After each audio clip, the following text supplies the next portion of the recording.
Assalamualaikum warahmatullahi wabarakatuh. Berjumpa lagi di channel Dunia Lele, channel yang membahas seputar pembudidayaan, pembibitan atau pembenihan ikan lele, perawatan larva lele, dan penjualan bibit lele. Para sahabat semuanya, di kesempatan hari ini bertepatan pada hari Selasa, tanggal berapa Mas? Hah? Tanggal 20 Agustus 2024. Para sahabat semuanya, di video kali ini kami akan berbagi pengalaman tentang bagaimana cara merawat larva lele yang ada indikasi terserang penyakit, para sahabat. Tapi sebelumnya, untuk teman-teman semuanya yang baru menemukan channel kami Dunia Lele, tetap dibantu like, komen, dan subscribe-nya. Dan untuk teman-teman yang baru menemukan channel kami pun juga yang mengalami berbagai macam kendala ataupun permasalahan-permasalahan yang lain, mungkin bisa ditonton video-video yang lain. Kita bisa buka beranda di situ, kita cari video ke bawah sampai apa yang teman-teman butuhkan ada di video yang sudah kami sajikan, para sahabat. Oke, para sahabat semuanya ya. Kalau berbicara masalah pembibitan, para sahabat ya, tidak ada orang yang pintar, tidak ada.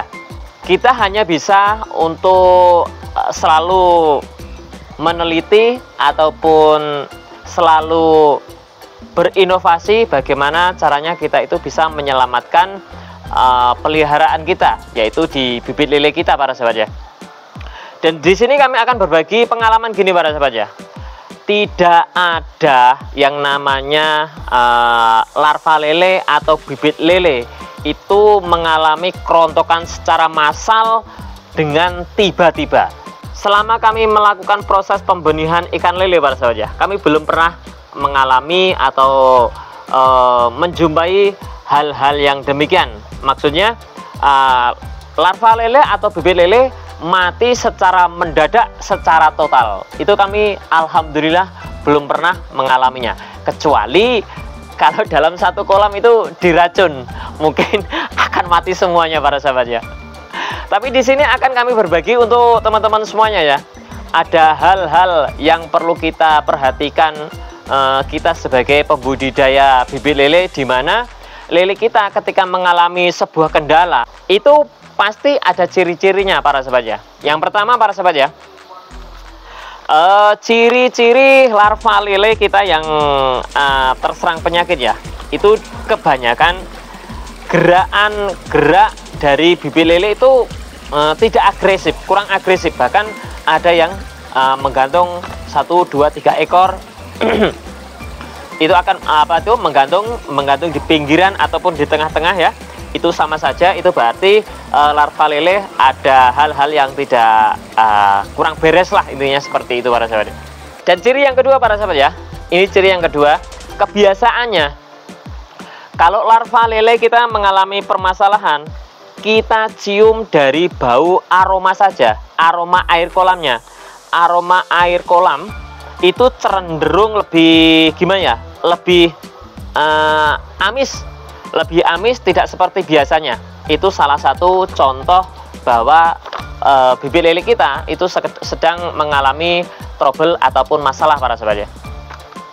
Dan yang ketiga, para sahabat ya, ciri yang ketiga, ketika bibit lele kita itu mengalami permasalahan, kebanyakan akan munculnya busa atau buih yang sangat lembut.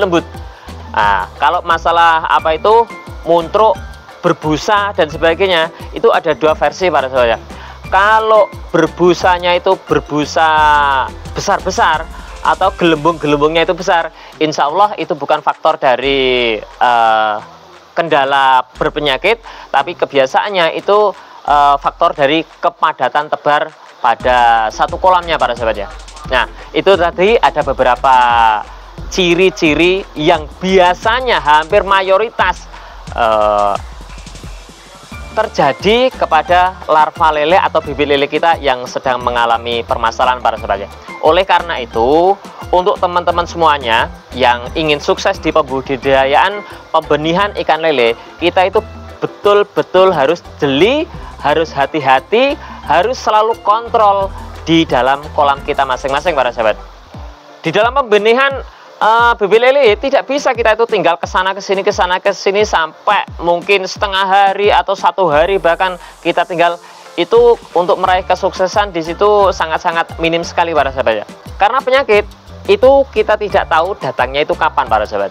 Oleh karena itu kita sebagai pembenih harus ekstra hati-hati para sahabat ya.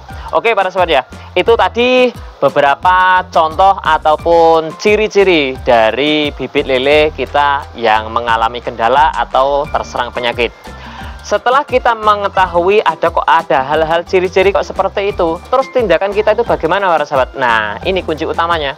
Nah, kalau untuk saya pribadi menangani hal-hal seperti itu para sahabat ya. Yang pertama, kita ganti air secara total para sahabat ya.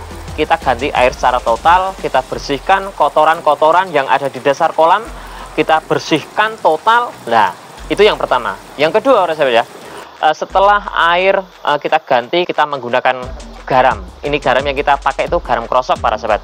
Garam krosok kita nanti air kita diamkan kurang lebih 1/4 kolam lah.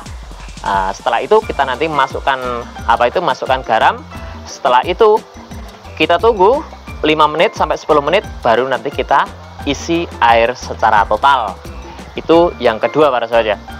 Dan yang ketiga para sahabat ya, setelah pengisian air sempurna, sudah full penuh ya, nanti kita usahakan bibit-bibit lele atau larva lele yang sudah tidak berkualitas, yang sudah tidak bisa diharap-harapkan untuk hidup, kita lebih baik serok, kita buang. Tujuannya untuk apa para sahabat ya? Biasanya larva lele atau bibit lele yang sudah tidak ada kualitasnya, mungkin dikasih makan nggak mau makan, dia senang menggantung di pinggiran dan sebagainya, itu pasti sudah terserang penyakit. Alangkah lebih baiknya kalau kita serok, kita buang, itu kita bisa memutus rantai penyakit yang berada di dasar kolam para sahabat ya. Kita serok, kita buang saja. Dan yang keempat para sahabat ya, kalau sudah tahu bibit lele kita itu misalkan mengalami kendala dan sebagainya, pola pakan kita secepatnya harus memberikan antibiotik para sahabat ya. Kalau masalah obatnya apa saja, itu di video-video yang lain itu sudah kami bagikan ke teman-teman semuanya. Oke para sahabat semuanya, demikian tadi ada beberapa ciri-ciri bibit lele yang mengalami kendala ataupun mengalami masalah, dan bagaimana solusi ataupun tindakan yang kita ambil sudah kami bagikan ke teman-teman semuanya. Mudah-mudahan bisa bermanfaat. Oke para sahabat, ketemu lagi di video yang selanjutnya dari kami. Wassalamualaikum warahmatullahi wabarakatuh.